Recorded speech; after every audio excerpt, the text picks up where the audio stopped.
This is yet another MBA GOAT, a podcast featuring conversations with the greatest of all-time MBA alumni from the Naveen Jindal School of Management at the University of Texas at Dallas. We are here to celebrate the outcomes of graduate management education and to identify remarkable examples of how the MBA program here at the Jindal School has transformed the lives of our alumni. Now, here's Lisa Shatz, Assistant Dean for the Jindal School's MBA Programs. Take it away, Lisa. Hey, you guys. Welcome back to another Greatest of All Time MBA podcast. I'm so excited because Tarun Tripathy is here with us today. And Tarun is a relatively recent grad, a couple years ago, and he is currently a consultant with Deloitte, which just happens to be the firm that I went to when I got out of my MBA program. So I'm glad to have him on. Let's hear a little bit about how Deloitte has changed over the last, well, let's call it 10 years. It's probably more like 20, but interested to hear how things are going. So how are you, Tarun? Hey, Lisa. Thank you so much for having me. It's a pleasure to be back here. It's been going good. I've been with Deloitte. I graduated about 2018, and so I've been with Deloitte for a couple of years now. It's been going great. Consulting was not something that I had any understanding of before coming to UTD. But UTD gave me kind of the springboard to kind of jump and shoot into consulting. So it's been fun. I have great memories of Deloitte. And one of the things I really loved about it is when I went in, it just seemed like we had so many different types of projects at that, kind of entry point where they're still trying to figure out what they want you to do, but also what you want to do. So have you had an opportunity to do a lot of different projects with a lot of different types of clients? Yes. I mean, that's kind of what happens in consulting, right? You get to experience different industries, different sectors, different clients. Me, I'm kind of on the same pathway, although I did have a very big client, a Fortune 50 client, on day one on the job. And I've just kind of been catering to them. And it was a long engagement with them as well. So it's been interesting because I've had to do a lot of things that I previously wasn't doing. I had to kind of climb the learning curve and get into industries and sectors and kind of technology domains, artificial intelligence, machine learning, that I didn't really have an understanding of before. But now I can have a good long conversation on it just because of all the projects I've been doing in that space. So yes, it's been really interesting, and I'm trying to learn more and kind of grow more in this field. Well, you're certainly on the cutting edge of all the new technologies, so that's pretty exciting. But let's go back a little bit to, you talked about how you really didn't know anything about consulting coming in. And if I remember right, your background was pretty entrepreneurial back in India. So what made you, number one, decide on UT Dallas's MBA program? And then when you arrived, what was that kind of push that you ended up having toward consulting? Yes. My background is kind of eclectic. I kind of have touched and worked in different industries, different sectors. Originally, I had an undergrad degree in automotive engineering. And in those days, I was kind of involved with a lot of automotive-related stuff. I was building cars, racing cars, motorsports, and a lot of things around that. It was a lot of fun. I still look back to those days with a lot of happiness. And from that, I kind of graduated into the automotive sector, worked in marketing. And from there on, I kind of went into entrepreneurship. I was in the hospitality sector. And then I had an automotive startup a few years ago, which kind of failed spectacularly. But a lot of learnings from that as well. And before coming to the UTD MBA program, I was in manufacturing for a couple of years in the electrical industry sector. So a lot of different experiences, which I think kind of helped me get into consulting as well, because those are the kind of ingredients the consulting industry is also looking towards. In terms of UTD, why UTD? Well, a couple of things really kind of stuck out for me about why I wanted to come to UTD. One, it is in the DFW area, right? Dallas-Fort Worth area. So I think that's a big external factor which plays in the university's favor because most of the Fortune 500 companies are located or co-located in this area. So you have access to a lot of these companies, which even the UTD program kind of helped us get exposure on. We were having all these day trips to all these Fortune 500 companies and meeting C-level executives and kind of learning and understanding of what these different companies are doing and what opportunities lay for future MBA grads. So that was a big plus point for me in terms of why I wanted to choose UTD. Internally as well, as we all know, UTD started as a research school by Texas Instruments, and so it has a lot of different programs going in as well. And one of the bigger positive points was that it was also offering me a chance to do a dual degree, right? So, and I was really, really looking forward to a supply chain program. And it helped that along with a very high ranked MBA program, the supply chain program at UTD is also, I think it was 9th or 10th ranked 2 years ago, possibly higher right now. But I wanted to do both of them together. And that is an opportunity that not many other MBA programs kind of give. Aside from that, I also, the alumni base of the MBA program is been pretty fantastic. I, spoke to a lot of them, kind of followed their career trajectories after the MBA program as well. And I really liked what I was seeing. So I thought that, combined with the academic the academic brownie points that UTD brings and all the different professors which kind of teach the full-time MBA program, I thought this was a very, very good destination for me to do my MBA. One last point I would want to touch upon is the ROI, which I think a lot of people talk about. I think the ROI from the UTD MBA program is absolutely fantastic. So, it was the place that I wanted to be, and that's how I chose the UTD program. Yeah, people ask a lot about the ROI, and, it's interesting. It's kind of like, they're looking at stats and they're looking at fractions, but we're like, well, if a student got a full scholarship, then there is no ROI because there was no investment other than time. There was no I, right? Yeah. There's no I, yeah. Yeah. But, some of our students, even the students who take out loans are very often $10,000, $15,000, $20,000, but our average salary now is over $100,000. So those are loan amounts you can pay off in the first, couple months. So ROI definitely plays a part. But you said something that's really interesting I want to go back to, and I love that. You said you failed spectacularly, I think is the term you used. And, people ask me sometimes, I get to see all of you guys go through the program, and it's so different. And students are just so much smarter than they were when I went through. And they ask, what would I do different if I went back? And it's that I would not only fail spectacularly, which I don't know that I took enough chances to do that in a spectacular way, but I would brag about it. And I see that over and over, that our students who come back who are the most successful are the ones who not only failed at something, but that's part of their badge. That's part of their experience and why they're so good at what they do. And so I love it that you came right out with, that's something you really, you didn't fail a little, you really nailed it. So that was in the car world. Do you still love your cars? Oh, absolutely. Absolutely. Like any chance I get, to do something on the automotive side, I kind of grab on. That's also a reason why consulting, right? Because, you could be doing, something in the telecom world, and then next month you could be working with a major automotive manufacturer. So I think bonus points over there for consulting. Yeah. That certainly is something that's great about consulting. And if you don't know what you want to do, just get in there. And, people are always like, how do you get on another type of project? Well, you just walk over to the partner's office and say, hey, I'd love to get on one of your projects sometime. And that's kind of how things happen. Okay, so let's move on to the stuff that you were doing during the program, because obviously you got a degree, you got your second degree in the program, but you also did a lot of other things that were kind of building on your own kind of tool belt. You did some certifications, your Scrum certification, a Six Sigma. How did you fit those in? And do you feel like that was a big part of your success in the program?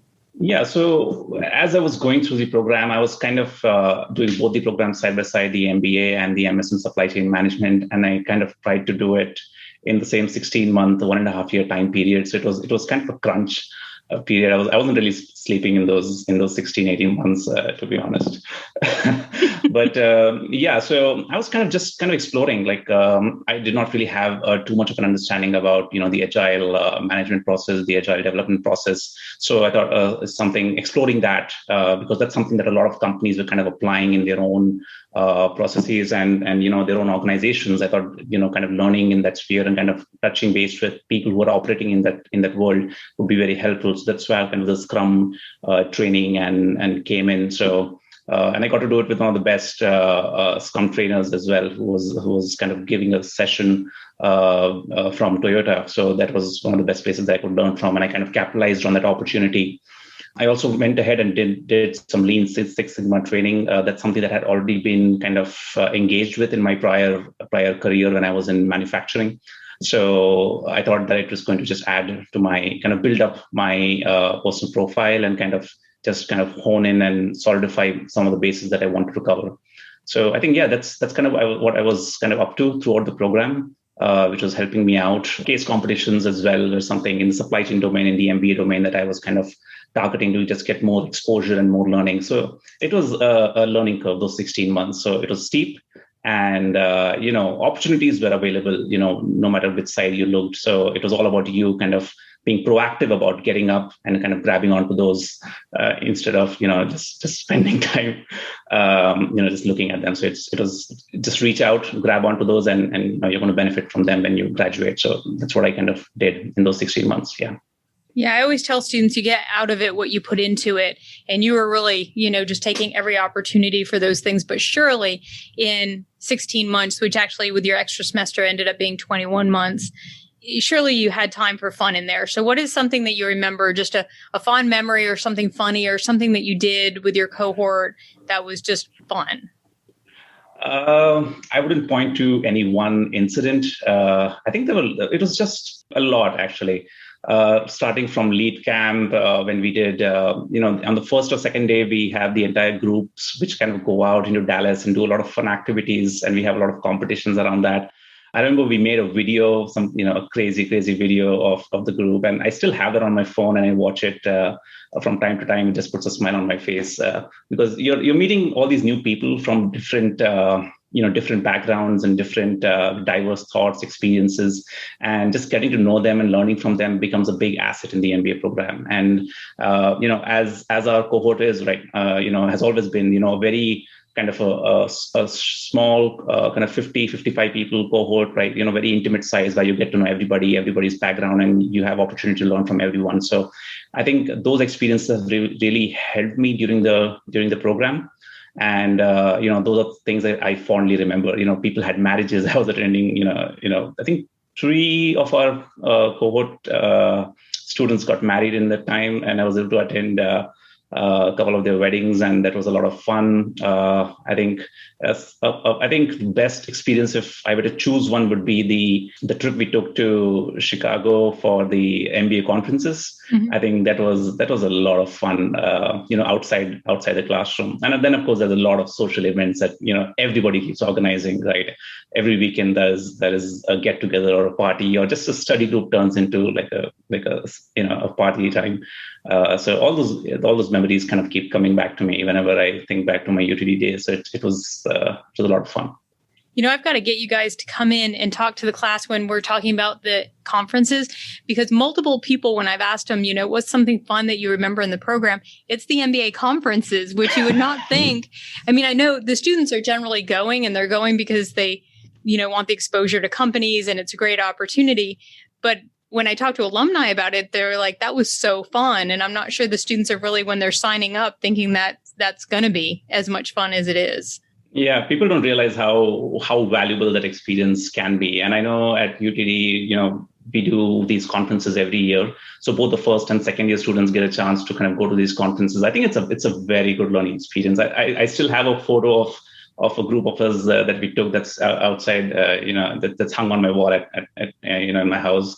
And but yeah, I think it was a very good experience. Like I still remember, on the first evening of the conference in Chicago, one guy is going off to a yacht for a Google party because Google invited him. Another guy is at a Microsoft event. Another guy is somewhere else, right? And irrespective of what the outcome is from these events, it just gets you to learn a lot about yourself. about the way you're pitching your profile to, possible future employers, about how you're creating your own brand, about how you're presenting yourself. I think you get to learn a lot from your own experiences, as well as watching all of these students coming from, all the other universities from around the country come in, and you talk to them, you see how they are, kind of going in and talking to employers. So I think it's a very good learning experience, which I always recommend to anybody who's in their current MBA program. And where else can you have like 100 employers in one spot that are all looking for MBAs? Yes, that's definitely a big plus. Yes. Next, I'm going to ask you a couple questions, and don't think real hard. Just really quickly answer the short answer. Okay, what was your favorite class? Gregory Des, strategy. He will be happy to hear that. I've had so many back and forths with him, and the class knows me and him were always at loggerheads about Tesla's stock price. I would love to give him a call and say it's 700% up over the last year, but I like him, and hopefully he likes me too. Okay, well, if you don't mind, next time I see him, I might tell him you said so. What is your favorite physical spot in the Json building? Of course. I think the classroom, I think that's something that I'm really attached to. And every time I kind of swing by UTD, I enter the classroom just to see and just to reminisce on what we, the time that we spent. What was your best moment of the program? The best moment, I think the presentations that we used to give. I think as a team, we enjoyed them a lot. And specifically to my teams, we used to do a lot of role play. In them, I remember we had a presentation for Dr. Peng, who's another all-time favorite for me. For global business, we were doing something on Cuba. And we had kind of set it up very nicely. We had a guy on the teams, dressed up as Fidel Castro, complete with, a cigar and everything. Unlit though, right? No smoking. But I think the presentation was a lot of fun. And who is your idol in the business world? Steve Jobs. This episode is brought to you by the UT Dallas MBA program, top ranked nationally and in Texas. The UT Dallas MBA combines a robust core with 13 concentrations. You have an option to add a second master's degree, and your choices for that include 5 STEM-designated programs. The MBA program has full-time, part-time, online, and other formats. They give you flexibility to fit your MBA education into your busy schedule. The skills and training you will receive are what top employers are looking for. For more information, visit us online at jindal.utdallas.edu/MBA. So was there something, you were talking about lead camping when you first got here. Was there something specific about your experience coming to the United States and going to school here that surprised you? It's a good question, though. I was traveling to the US before I first came to the MBA program because at that time my girlfriend lived here. She's now my wife. So I was still traveling, and I had visited UTD before my MBA program as well. I don't think there was anything specifically very surprising at least in the first days. One thing that did stand out was that, prior to the UTD MBA program, my entire education experience was, from India, from Asia, right? And I guess the drive that, Indians have, Indian parents actually kind of drive that, but the drive that Indian students have for grades and getting those A pluses and getting those, in every exam. And that was not as apparent here in the US. I think the focus was more on, a more holistic understanding of subjects and kind of focusing on the learning more than, getting the end grades. I don't even remember what grade I completed my program with. Neither did the employers care. I think what they really focused on was the holistic learning. And that's what I got from all the professors at UTD, and which is something that I really appreciated at the end of the day. So what advice would you have for an international student who is looking to come to the United States and get their MBA? For international students, what I would always tell them is that if you're looking to get an MBA, I'm kind of from the from the thought, from the thinking process that you need to have a few years of work experience after you get your undergrad to kind of then start thinking about getting your MBA and other postgraduate degrees. So that's the one thing I always would recommend, that get a couple of years of experience at least before kind of deciding to get your MBA. and really kind of have some kind of an understanding about where you want to go post the MBA, you could kind of, just accelerate the career that you're currently in, accelerate from the whatever industry you're operating in right now, or you could, use the MBA to kind of pivot to other industries.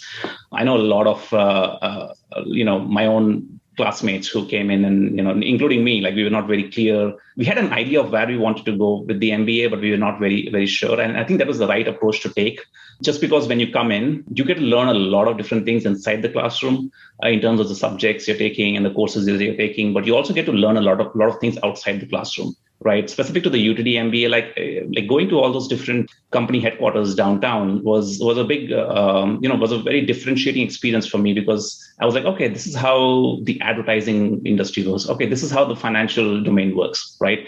So that kind of opens you up to more kind of pathways post the MBA. Like things you were not considering before, you'll start considering then. So what I would say is that if anybody is looking to get an MBA, any international student is looking to get an MBA, come with a plan about what you want to do with the MBA. I think that's something you should be very clear on, but don't come with, a concrete thinking that, okay, I am going to get into, X specific job or industry, or, do something Y, be open to, make changes and kind of, build your path around that. So I think those are the two things that I would kind of, amplify with international students. What is in Tarun's future? What do you see as your, obviously you're going to be in consulting for a little while, but what do you see as your next, kind of big move? So I think right now I'm intending to continue into consulting itself for a few years at least. I've really enjoyed my time over here, especially at Deloitte, because it's a really fun company to work with and a lot of very, very supportive colleagues who are always there to help you no matter what time of the day. So I've really, really loved the people that I've met at Deloitte. So a few years at least, because, just the breadth of experience I'm getting, I would not get it in an industry role. If I was working for one single company for a few years, I would learn the same thing over and over again on a daily basis, and not a lot of, variety in learning and growth. But I think that's what consulting really provides. And I've really been enjoying myself. And as long as I see the growth coming, I think there's no reason for me not to climb that curve. Right. So and at Deloitte, I see that, extending into many years into the future. So I'm really happy where I am right now. And I don't see myself kind of navigating, at least out of consulting, anytime in the near future. Well, I have to, it's been a long time, but I have to agree with you about Deloitte. I just loved my time there. And even though I think all of the big, consulting firms invest a lot in people, I just had never worked at that time at a place where they were constantly thinking about, obviously what you could sell and what you could do for the company, but just as much what they could do to build you, whether you stay or you go. Between the training and making sure that I had opportunities to get on different types of projects, if I felt like I was missing a skill set, I just think that's an incredible environment to work in. So I've got a real sweet spot for Deloitte. No, I agree. I think the opportunities that if you put in the work, right, and that's one thing that I've seen, that if you are willing to put in the work, I think there's a lot of opportunity that Deloitte provides for you to grow inside the firm, and they kind of look after you if you're willing to do the work, do the hard work yourself. So I mean, I don't think many people know this, but even when I got an offer from Deloitte, I also had offers from other firms, not consulting, but direct industry, and some of them were offering up more money, stock options and things like that. But I just still went to Deloitte just because of the people that I had met in the recruiting process that really, I could not, kind of go back. I was like, I need to first experience Deloitte before I start looking at other opportunities outside the firm or outside consulting. So that's something really captured me at that point of time during the recruiting process. And I still remember it to this day. And I'm glad that it happened, though. I'm glad it happened, too. We're glad you're there. So Tarun, with the having exposure to so many clients, I'm sure you're using a lot of the learnings from your MBA program. Can you give me an example of something you learned in the program that you applied and you were kind of like, oh, I'm so glad I learned that. I'm going to use that in this instance? Yeah, definitely. I think three of the professors that I really enjoyed, whose classes I really went to and enjoyed a lot. One of them was Gregory Des. He taught us strategic management. The other one was Dr. Caroline, who was doing, finance, who was teaching us finance. And the third one was Dr. Peng, who was teaching us global business. What I would say is that when I came in, I had kind of an expectation, which was like, okay, this is what I'm likely going to be learning, and this is what the growth I'm going to have from these subjects and these professors. But I think what I took out was a lot more than that. Because, for example, global business, I never really gave it a lot of thought about how global business would be different from, whatever regular things happen around the world. But the perspective that Dr. Peng would bring in every class was something which was, akin to watching a movie in a theater, which is like, a sort of a thriller where you have no idea what's going to happen next. Right. And he would kind of bring that excitement onto the stage in every class, and you had no idea where he was going to take it. So the way he kind of dove into the business, into the subject of global business and how different countries kind of operate, how trade is done between countries, and historically how things happened, IP protection laws in China, and a lot of things that he kind of covered were kind of very, very enlightening for me, and I can say for a lot of my classmates as well. Similarly, Dr. Caroline Reichert, one of the running comments or running kind of discussions within the cohort was that, she could be on Wall Street and making, millions of dollars a year. So it's a true asset that we have in Dr. Caroline, to be a part of the program and, teaching us, because her way of kind of bringing finance and financial management to students who have probably never, seen a balance sheet before, and kind of make them, build up that skill set over the course of the semester.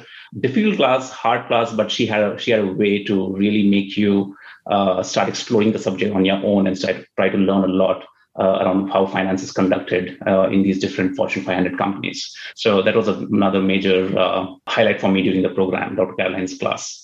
Dr. Des, too, strategic management, he also had an aura around him. When he would walk into class. I still remember the golf balls he gave to everybody at the end of the semester. I think that's something he does like as a ritual, and we do talk about it. But he would bring in case studies and ask us to solve them, and then we would have discussions, and then he would give us a perspective that everybody just sits in the class and stares at it, and they're like, why didn't we think about this, right? So just opening up and expanding the kind of the boundaries of how we are thinking intellectually, academically, as well as more real world about business and how business is conducted. And how to lead organizations, how to lead teams, and how to even be a cog in the wheel, right? And try to do the best job that you can. I think that's something that he really highlighted and taught us really well. Well, I will definitely need to take a clip of that and send it to those three professors, because you will certainly make their day. And like you said, they could be making millions on Wall Street, but they do this because they love to hear that they're making a difference to folks like you, and then you go out and become wildly successful, and that's why they do this. So I will pass that on.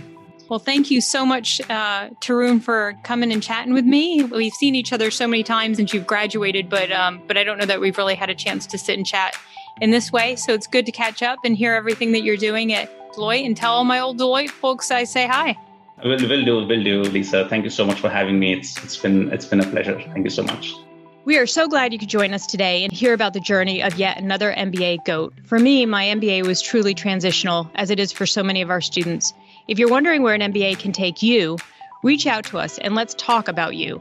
Email us at mba@utdallas.edu and feel free to ask for me.